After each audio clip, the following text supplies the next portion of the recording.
प्राणों से प्यारे विद्यार्थियों, साथियों, आज हम चर्चा करेंगे प्राचीन भारतीय राजनीतिक चिंतन की मुख्य बातें या मुख्य तत्व। यस बेटा, आज का जो हमारा टॉपिक होगा क्या होगा? प्राचीन भारतीय राजनीतिक चिंतन की महत्वपूर्ण या मुख्य बातें या तत्व।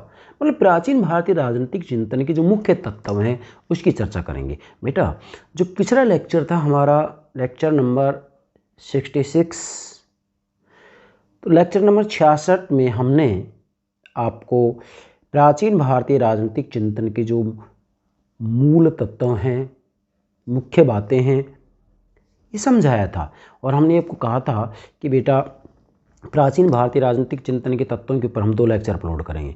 तो एक लेक्चर मैंने अपलोड कर दिया है, किस नाम से? प्राचीन भारतीय राजनीतिक चिंतन के महत्वपूर्ण तत्व या मुख्य बातें, जिसे मैंने आपको 4 बातें समझाई थी। आज इसका दूसरा पार्ट ले रहे हैं, मतलब प्राचीन भारतीय राजनीतिक चिंतन के तत्वों के ऊपर ही आज हम दूसरा लेक्चर अपलोड कर रहे हैं, lecture number 66 part number 2।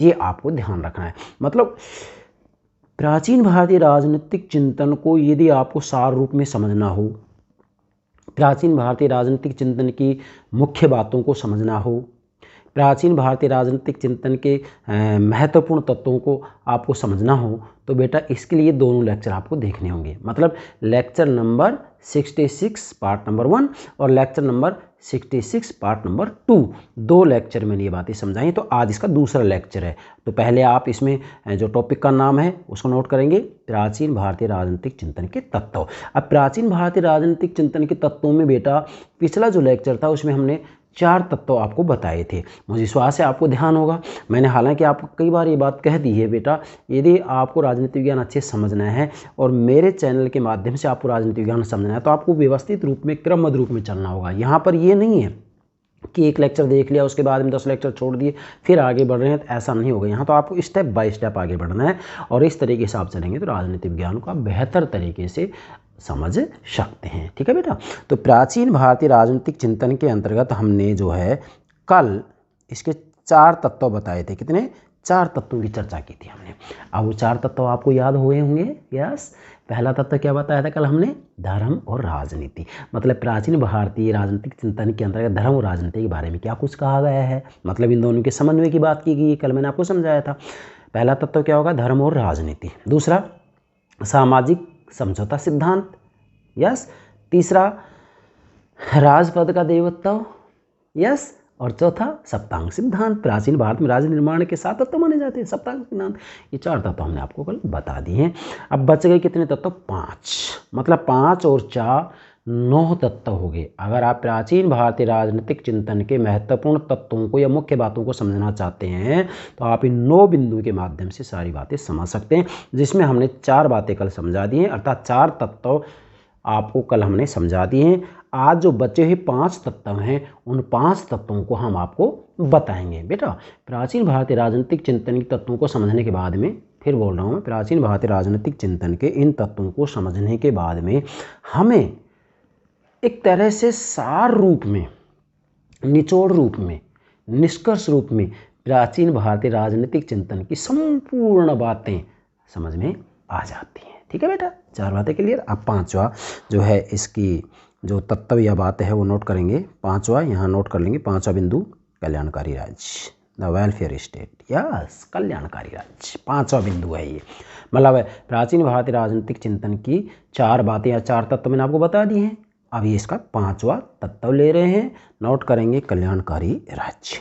Yes बेटा, अगर मान लीजिएगा मैं आपको पहले ही बताना चाहूँ कि सर आप तो हमें एक बार पहले बता दिया करो कि इसके अंतर्गत जो महत्वपूर्ण बातें हैं या जिन पॉइंट्स को आप ले रहे हैं एक बार पहले बता दो, तो बेटा आप नोट कर सकते हैं। 5वां कल्याणकारी राज्य। 6वां है तानाशाही पर प्रतिबंध। प्राचीन भारतीय राजनीतिक चिंतन के अंतर्गत यदि हम सार रूप में देखें तो वास्तविक रूप में जो है कल्याणकारी राज्य की चर्चा की गई है। भाई हम यदि मनु की मनुस्मृति का अध्ययन करें, कौटिल्य का अर्थशास्त्र का अध्ययन करें, शुक्र के शुक्रनीति सार का अध्ययन करें, तो बेटा इनके अंतर्गत वास्तविक रूप में राज्य के कार्यों की जब चर्चा की गई है, राज्य के कार्यों की जब चर्चा की गई है तो नकारात्मक और सकारात्मक दोनों तरह के कार्यों की चर्चा की गई है। राज्य के कार्यों के अंतर्गत प्रजारक्षण, प्रजारंजन, इन दोनों को लिया गया है, मतलब जनता के जीवन और संपत्ति की रक्षा करना है, जन कल्याण संबंधित कार्य करना है, जनहित संवर्धक कार्य करना है। तो डेफिनेटली प्राचीन भारतीय राजनीतिक चिंतन के अंतर्गत राज्य के कार्यों का जब उल्लेख किया गया है तो वो जनहित से संबंधित कार्यों की ही चर्चा की गई है। अतः हम कह सकते हैं कि प्राचीन भारतीय राजनीतिक चिंतन के अंतर्गत चिंतकों ने, भारतीय आचार्यों ने, भारतीय विद्वानों ने एक ऐसे राज्य की चर्चा की है जिस राज्य के द्वारा जनहितकारी कार्यों किया जाता है, जनहित संवर्धक कार्यों को किया जाता है, प्रजा आरक्षण प्रजा आरक्षण प्रजा रंजन संबंधित कार्यों किया जाता है, जिसको कि योगक्षेम भी कहा जाता है।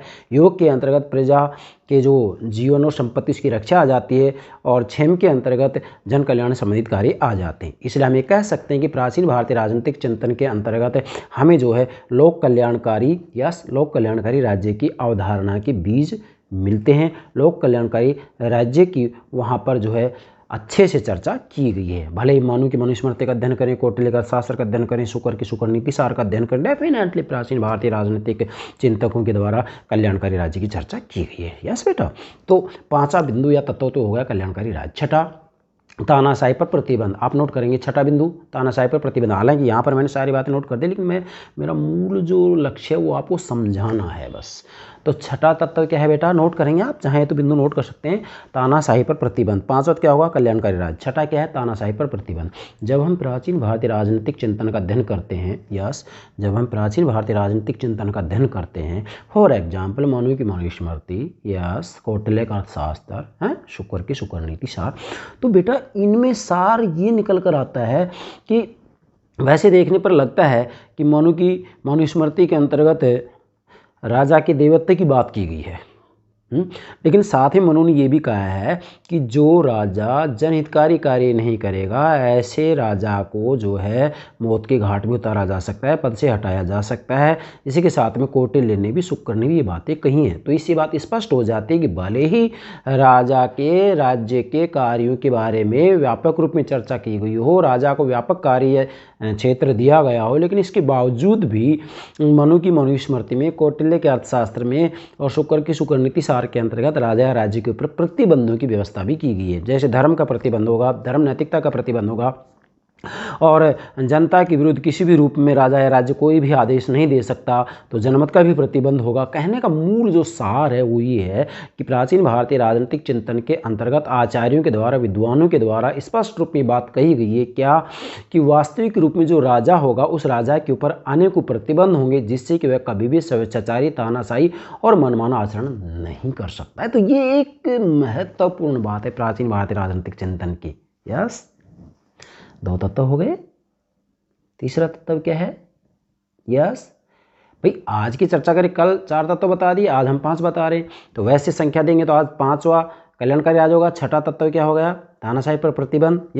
और 7वां हो जाएगा प्रजातंत्रात्मक आदर्श।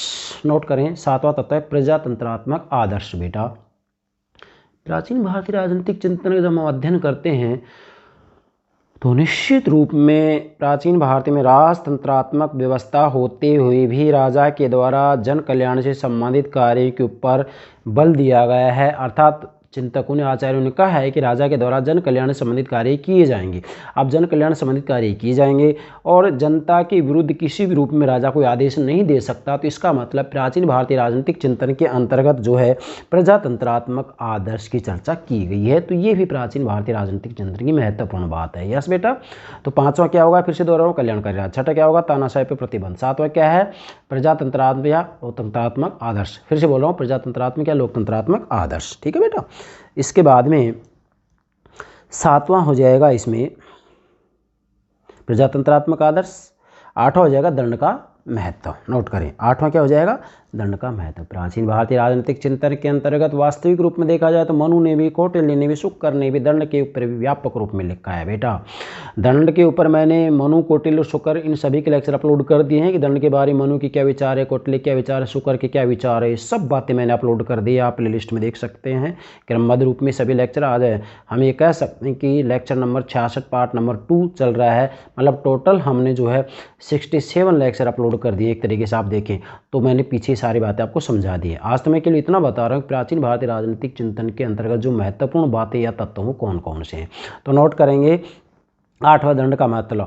मतलब दंड के महत्व की बात आती है तो प्राचीन भारतीय राजनीतिक चिंतन के अंतर्गत दंड के बारे में व्यापक रूप में लिखा गया है, दंड के प्रकार के बारे में व्यापक रूप में लिखा गया है। और जो दंड है उस दंड के बारे में ये कहा गया है कि वास्तविक रूप में धर्म का आधार दंड ही है, व्यवस्था का आधार दंड ही है। और दंड के 4 प्रकार भी बताए हैं, 4 प्रकार ही बताए गए। कौटिल्य ने 4 प्रकार बताए हैं, शुक्र ने 4 प्रकार बताए हैं, मनु ने भी 4 प्रकार बताए हैं, जैसा कि मैंने पीछे आपको अच्छे समझा दिया है। जैसे वाग्दंड है, दिग्दंड है, यस अर्थदंड है, काय दंड मतलब शरीर का दंड, काया का दंड है, जिसकी चर्चा आज भी हम करेंगे आगे। ये मैंने सारे नोट्स तैयार कर दिए तो आप इनमें देख सकते हैं, मैं तो पहले आपको समझा रहा हूँ। यस बेटा। और 9वां जो होगा तत्व वो होगा मंडल सिद्धांत। बेटा प्राचीन भारतीय राजनीतिक चिंतन के अंतर्गत आचार्यों और विद्वानों की जो महत्वपूर्ण बात है वो है मंडल सिद्धांत। बेटा मनु ने भी, कौटिल्य ने भी, शुक्र ने भी परराष्ट्र या अंतर्राज्य संबंधों के ऊपर अपने विचार व्यापक रूप में दिए हैं। मनु ने मनुस्मृति में परराष्ट्र संबंधों की चर्चा की, जिसे आज हम अंतर्राष्ट्रीय संबंध कहते हैं। कौटिल्य ने अपने रचना अर्थशास्त्र में व्यापक रूप में परराष्ट्रीय अंतर्राष्ट्रीय संबंधों की, जिसे आज हम अंतर्राष्ट्रीय संबंध कहते हैं, जबकि कौटिल्य ने उसको परराष्ट्र संबंध या अंतर्राज्य संबंध कहा है। तो कौटिल्य ने व्यापक रूप में चर्चा की है। और शुक्र ने भी अपनी रचना शुक्र नीति सार के अंतर्गत परराष्ट्रीय अंतर्राज्य संबंध के ऊपर व्यापक रूप में लिखा है। अब यहाँ मुख्य तत्व ये उभर कर सामने आ जाता है कि प्राचीन भारतीय आचार्यों के द्वारा ये स्पष्ट रूप में उल्लेख किया गया है कि एक राज्य के राजा के द्वारा दूसरे राज्य के राजा के साथ अपनी विदेश नीति तय करते समय किन किन सिद्धांतों को अपनाया जाएगा, इन सिद्धांतों की व्यापक रूप में चर्चा की गई है। और यहाँ मैं कह सकता हूँ पूर्ण विश्वास के साथ कि पूरी दुनिया में केवल भारत एक ऐसा देश है, भारत के ही आचार्य ऐसे हैं जिन्होंने परराष्ट्र संबंध या अंतर्राष्ट्रीय संबंध, आज की शब्दावली में अंतर्राष्ट्रीय संबंध कहेंगे, परराष्ट्र संबंध या अंतर्राज्य संबंध, आज की भाषा में, आज की शब्दावली में अंतर्राष्ट्रीय संबंध कहेंगे, इंटरनेशनल रिलेशन IR, बड़े व्यापक रूप में लिखा। पूरी दुनिया में किसी भी देश के अंतर्गत आपको परराष्ट्र संबंध अर्थात अंतर्राष्ट्रीय संबंधों के बारे में कहीं पर भी इतनी बातें लिखी हुई नहीं मिलेंगी जितना कि भारत के अंतर्गत। तो हम ये कह सकते हैं कि अंतर्राष्ट्रीय संबंध के बारे में भारतीय आचार्यों के द्वारा बहुत कुछ दिया गया है। अब मंडल सिद्धांत क्या है? मंडल सिद्धांत की चर्चा मैंने मनु, कौटिल्य, शुक्र के साथ अच्छे से कर दी है। परराष्ट्र संबंधों के अंतर्गत आप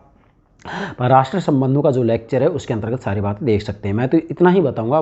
मंडल सिद्धांत वास्तविक रूप में देखा जाए तो एक तरह से एक गुटीय अंतर्राष्ट्रीय राजनीति की चर्चा करता है। तो आज भी आप देख सकते हैं अंतर्राष्ट्रीय राजनीति के अंतर्गत गुटीय राजनीति है ना, देशों के अपने अपने गुट बन जाते हैं विचारधारा आइडियोलॉजी के आधार पर। तो डेफिनेटली आज भी ये बात पाई जाती है। मनु, कौटिल्य, शुक्र ने मंडल सिद्धांत की बात की। हालांकि शुक्र ने स्पष्ट रूप में मंडल सिद्धांत की चर्चा नहीं की है, लेकिन मनु और कौटिल्य ने इसकी चर्चा की और ये कहा है कि मंडल मतलब राज्य मंडल का है। इसको राज्य मंडल, मंडल का मतलब होता है समूह या घेरा, तो राज्यों का घेरा।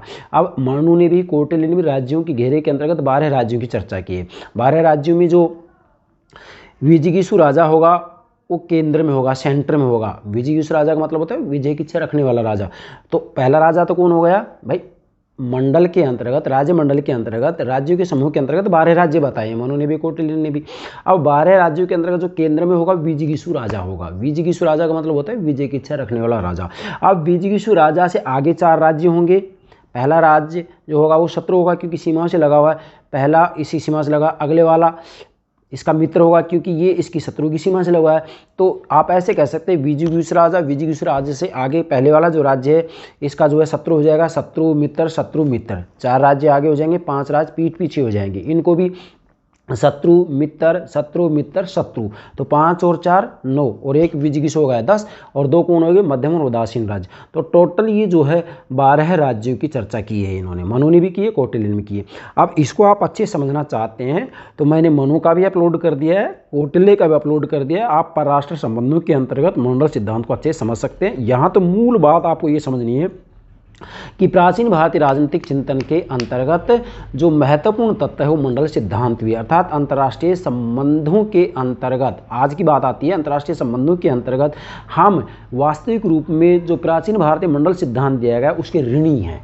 ये पूर्णतः सत्य है। चलिए अब हम एक एक बात को ले लेते हैं। तो 5 तत्व हो गई है, अब हम एक एक बात को समझा रहे हैं। हालांकि मैंने स्पष्ट कर दी है, लेकिन जो ये नोट्स तैयार किया आप इनको नोट कर लेंगे, मैं थोड़ा संकेत करते जाऊँगा। तो नोट करेंगे। 5वां तत्व हो गया कल्याणकारी राज्य। अब देखो, प्राचीन भारतीय आचार्यों ने राज्य को केवल पुलिस कार्य ही नहीं सौंपे हैं बल्कि लोक कल्याण के क्षेत्र में भी पर्याप्त शक्तियाँ प्रदान की हैं। बस ये पॉइंट्स बन गया, इसका मतलब कल्याणकारी राज्य के अंतर्गत ये पॉइंट्स बन गया क्या कि प्राचीन भारत के आचार्यों का जब हम अध्ययन करते हैं, भले ही मनु हो, कौटिल्य हो, शुक्र हो, तो बेटा इन्होंने केवल पुलिस राज्य की चर्चा नहीं की है बल्कि कल्याणकारी राज्य की चर्चा की है। क्योंकि पुलिस राज्य का मतलब क्या होता है? पुलिस राज्य का मतलब होता है केवल जनता के जीवन और संपत्ति की रक्षा करना। लेकिन मनु कौटिल्य ने केवल ये नहीं कहा है कि भाई जो राज्य होगा, राजा होगा, जनता के जीवन और संपत्ति की रक्षा करेगा, नहीं, उन्होंने ये भी कहा है कि जन कल्याणकारी कार्य भी किए जाएंगे। इसका मतलब ये हो गया कि प्राचीन भारत के आचार्यों ने निश्चित रूप में पुलिस राज्य के आगे बढ़ करके कल्याणकारी राज्य की भी चर्चा की है। आप ऐसे भी कह सकते हैं कि प्राचीन भारत के आचार्य ने राज्य के कार्य क्षेत्र की जब चर्चा की है तो सकारात्मक और नकारात्मक दोनों कार्यों की चर्चा की है। प्राचीन भारत के आचार्यों ने प्रजारक्षण प्रजारंजन दोनों की बात की। प्रजारक्षण का मतलब जनता के जीवन और संपत्ति की रक्षा करना, प्रजारंजन का मतलब जन कल्याणकारी कार्यों को करना, लोक हित संवर्धक कार्यों को करना। इसका मतलब ये होगा पुलिस राज्य की भी चर्चा की है तो साथ में कल्याणकारी राज्य की चर्चा की है। इसलिए हम कह सकते हैं कि प्राचीन भारत के अंतर्गत सकारात्मक और नकारात्मक इन दोनों कार्यों की चर्चा की गई है। बाकी सारी बातें आप देख सकते हैं। ठीक है बेटा, चलिए ये सारा का सारा आप देख सकते हैं, सारा मैंने यहाँ नोट कर दिया है। छठा है तानाशाही पर प्रतिबंध। प्राचीन भारतीय चिंतन के अंतर्गत आचार्यों ने राजा के बारे में स्पष्ट कहा है कि राजा अगर जनहित के विरुद्ध कोई कार्य करता है तो निश्चित रूप में इसको प्रतिबंध लगे हुए हैं और उन प्रतिबंधों के अधीन रहते हुए ही राजा कोई आदेश देगा, कोई कार्य करेगा। इसलिए मनु का भी राजा है, कौटिल्य का भी राजा है, वो कभी भी निरंकुश नहीं हो सकता है। तो ये बहुत महत्वपूर्ण बात है।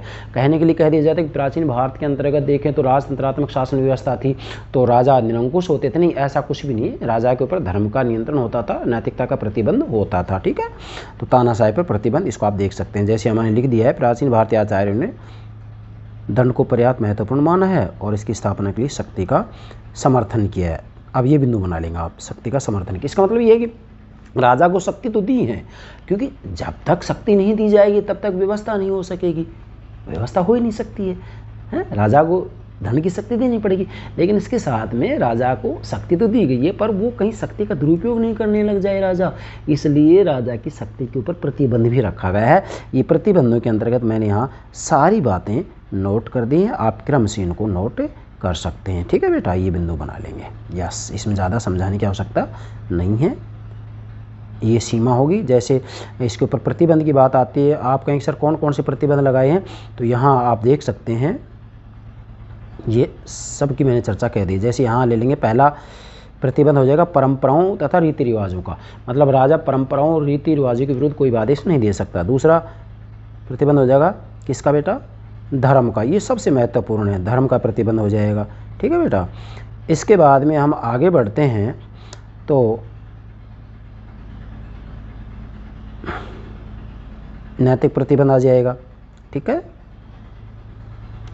और इसके बाद में एक प्रतिबंध आ जाएगा सामंत व्यवस्था कारण स्वतः ही लग जाता था, उस समय सामंत व्यवस्था थी, इस कारण राजा के ऊपर ये प्रतिबंध रहता था। ठीक है, तो आप इसको देख सकते हैं।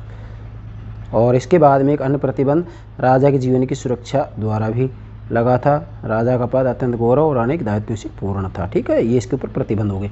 तो प्राचीन भारत के अंतर्गत भले ही राजतंत्रात्मक व्यवस्था रही हो, लेकिन राजा कभी भी निरंकुश नहीं हो सकता था, ये इसकी महत्वपूर्ण देन या तत्व हो गया। ठीक है बेटा, इसके बाद में ले लेंगे हम सातवां है प्रजातंत्रात्मक आदर्श। ये मैंने आपको बता दिया है, प्राचीन भारतीय आचार्यों ने मुख्य रूप से राजतंत्र का समर्थन किया था, किंतु उनका राजतंत्र वंश परंपरागत होते हुए भी स्वेच्छाचारी नहीं था और उसके ऊपर ही प्रतिबंध लगे हुए थे, जो मैंने पीछे आपको चर्चा की, जैसे धर्म का प्रतिबंध था, नैतिकता का प्रतिबंध था। ये देखिएगा जरा, है ना। इसी के साथ में राजा स्वयं की दिनचर्या से बंधा हुआ था, है ना। तो ये सारा का सारा आप इसमें देख सकते हैं। ठीक है,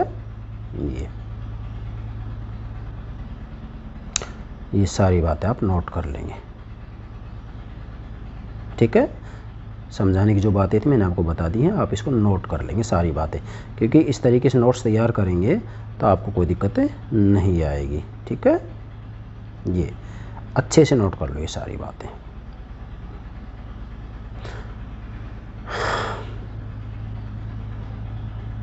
इसके बाद में आठवां तत्व है दंड। दंड का महत्व, दंड भारतीय आचार्यों ने राज्य में दंड को इतना महत्वपूर्ण माना है कि राजनीति के पर्यायवाची शब्द के रूप में दंड नीति शब्द का नाम दिया गया है। और मनु ने यह माना कि व्यक्ति उस समय तक अपने धर्म का पालन नहीं करता जब तक कि ऐसा न करने वालों के लिए समुचित दंड की व्यवस्था न हो, है ना। दंड की व्यवस्था की गई है। तो इसके बाद में आप देख सकते हैं यहाँ अर्जुन ने दंड के सामाजिक, धार्मिक, आर्थिक, नैतिक आदि प्रभावों को प्रकट किया है और कौटिल्य ने अपराधियों को विभिन्न प्रकार के दंड देने की बात कही है। तो इसको आप नोट कर लेंगे। ये सारा का सारा दंड के बारे में है। और मनु आदि आचार्यों ने दंड के अनेक रूप बताए हैं, जिसमें मैंने आपको 4 बता दिए ना। तो यहाँ पर ये आप नोट कर सकते हैं सारा का सारा, ठीक है। ये 4 प्रकार के दंड बताए इन्होंने, जिसका नाम मैंने आपको पहले बता दिया है। जैसे वागदंड, दिग्दंड, ठीक है। जैसे वागदंड है, दिग्दंड है, आर्थिक दंड है और काया दंड है, शरीर का दंड है। ये सब इसमें मैंने अच्छे से नोट कर दिया है। और अंतिम तत्व है मंडल सिद्धांत। मंडल सिद्धांत मैंने आपको बता दिया, बाकी यहाँ थोड़ा देख लेंगे। अंतर्राज्यीय संबंधों का वर्णन करते समय भारतीय आचार्यों ने जो मंडल सिद्धांत प्रतिपादित किया है वह उनकी अपनी विशेषता है, निजी विशेषता है। आपको पूरी दुनिया में कहीं पर भी ऐसी बातें नहीं मिलेंगी जिन्होंने परराष्ट्र संबंधों के बारे में चर्चा की हो। इस सिद्धांत के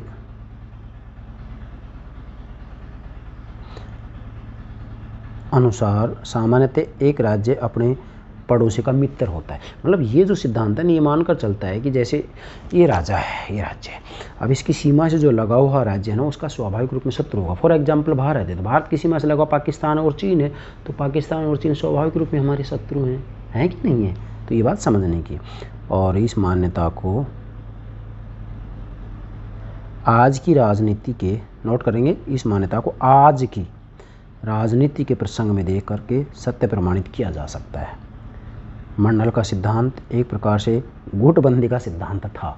गुटबंदी का सिद्धांत था क्योंकि इसके अंतर्गत यही बात ध्यान रखी जाती थी कि कौन मित्र कौन शत्रु। तो एक राजा ये विशेष प्रयास करता था कि ज़्यादा से ज़्यादा मेरे मित्र हो, ज़्यादा से ज़्यादा मेरे मित्र हों, क्योंकि जिस राजा के जितने ज़्यादा मित्र होंगे उतना शक्तिशाली होगा, ताकतवर होगा, बलशाली होगा। और जिसके जितना ज़्यादा शत्रु होंगे उतना ही कमज़ोर होगा। हैं, ये तो आप दैनिक जीवन में भी देख सकते हैं। एक व्यक्ति विशेष पर लागू कर सकते हैं, एक राजा पर लागू कर सकते हैं, देश के ऊपर लागू कर सकते हैं, जिसका व्यवहारिक रूप हम आज के अंतर्राष्ट्रीय संबंधों में स्पष्ट रूप से देख सकते हैं। तो आज की अंतर्राष्ट्रीय राजनीति का आप अध्ययन करेंगे तो आज अंतर्राष्ट्रीय राजनीति के अंतर्गत ये गुटबाजी आप देख सकते हैं। मैंने अंतर्राष्ट्रीय राजनीति के ऊपर भी लगभग 100 लेक्चर अपलोड कर दिया, प्ले लिस्ट में देख सकते हैं। तो वहाँ मैंने ये सारी बात अच्छे से समझाई हैं। तो ये हो गई बेटा प्राचीन भारतीय राजनीतिक चिंतन की महत्वपूर्ण बातें या तत्व। मतलब प्राचीन भारतीय राजनीतिक चिंतन की महत्वपूर्ण बातें या तत्वों के अंतर्गत हमने आपको 9 तत्व बताए हैं। यस, ये 9 तत्व आप नोट कर लेंगे। ये सब बातें मैंने यहाँ अच्छे से आपको बता दी हैं। इसके साथ में नोट्स के लिए मैंने सारी बातें आपके सामने प्रस्तुत कर दी हैं। ये सारी बातें लिखने के बाद में, नोट्स बनाने के बाद में, समझने के बाद में आपको कतई कोई दिक्कत नहीं आ सकती है। तो आप एक बार मैं फिर से दोहरा रहा हूँ, प्राचीन भारतीय राजनीतिक चिंतन की जो महत्वपूर्ण बातें हैं, तत्व कौन से हैं? 9 तत्व बताए ना मैंने। 9 तत्वों के एक बार फिर से क्रम से दोहरा देंगे। यस बोलो, मुझे विश्वास आपको याद होगा। पहला है, यस बेटा बोलिए आप, धर्म और राजनीति। पहला है धर्म और राजनीति। दूसरा है सामाजिक समझौता सिद्धांत। यस। तीसरा है राजपद का देवत्व। चौथा है सप्तांग सिद्धांत। पांचवा है कल्याणकारी राज्य। छठा है, यस, छठा है तानाशाही पर प्रतिबंध। यस, छठा क्या है? तानाशाही पर प्रतिबंध। सातवां है प्रजातंत्रात्मक आदर्श। आठवां है, यस, आठवां है दंड का महत्व। और 9वां तत्व है मंडल सिद्धांत। यस, मंडल सिद्धांत। तो ये 9 तत्व ऐसी हैं जिसके आधार पर आप सार रूप में प्राचीन भारतीय राजनीतिक चिंतन को अच्छे से समझ सकते हैं। इसलिए प्राचीन भारतीय राजनीतिक चिंतन के 9 के 9 तत्व आपकी समझ में आ जाने चाहिए। आप अपना पेन लें, रजिस्टर लें और ये सारी बातें नोट करें और धड़ल्ले से खुले होकर के एग्जाम देने जाएं। आपको कतई कोई दिक्कत नहीं आएगी। मैं भरसक प्रयास करता हूँ मेरे विद्यार्थियों को मैं इस रूप में डालूँ, इस रूप में सामग्री तुम्हारे सामने परोसूँ कि आपको राजनीति विज्ञान में कहीं कोई दिक्कत नहीं आए। तो मुझे पूरा विश्वास है आप प्राचीन भारतीय राजनीतिक चिंतन के जो महत्वपूर्ण तत्व हैं, 9 तत्व हैं, ये 9 के 9 तत्वों को समझ गए होंगे, ऐसा मुझे पूरा विश्वास है। कल का जो हमारा लेक्चर होगा वो होगा प्राचीन भारतीय राजनीतिक चिंतन का राजनीति विज्ञान को क्या योगदान रहा है, क्या देन रही है, मतलब प्राचीन भारतीय राजनीतिक चिंतन ने राजनीति विज्ञान को क्या कुछ दिया है, अर्थात प्राचीन भारतीय राजनीतिक चिंतन का योगदान, क्या प्राचीन भारतीय राजनीतिक चिंतन का योगदान कर लेंगे। इसके साथ में प्राचीन भारतीय राजनीतिक चिंतन की लगभग सारी बातें मैंने आपको समझा दी हैं। तो कल हम प्राचीन भारतीय राजनीतिक चिंतन का विराम करेंगे और आधुनिक राजनीतिक चिंतन की शुरुआत करेंगे, है ना। आधुनिक राजनीतिक चिंतन की शुरुआत कहाँ से होगी, राजा राम मोहन राय से होगी। क्यों, क्योंकि राजा राम मोहन राय को ही आधुनिक भारत का जनक या पिता माना जाता है। राजा राम मोहन राय को ही पूर्व और पश्चिम में समन्वय करने वाला माना जाता है। राजा राम मोहन राय को ही परंपरा और आधुनिकता में समन्वय करने वाला माना जाता है। यस, मुझे विश्वास है आप प्राचीन भारतीय राजनीतिक चिंतन के जो मूल तत्व हैं, इन 9 के 9 तत्वों को अच्छे से समझ पाएंगे। ओके बेटा, thank you very much, thank you very much.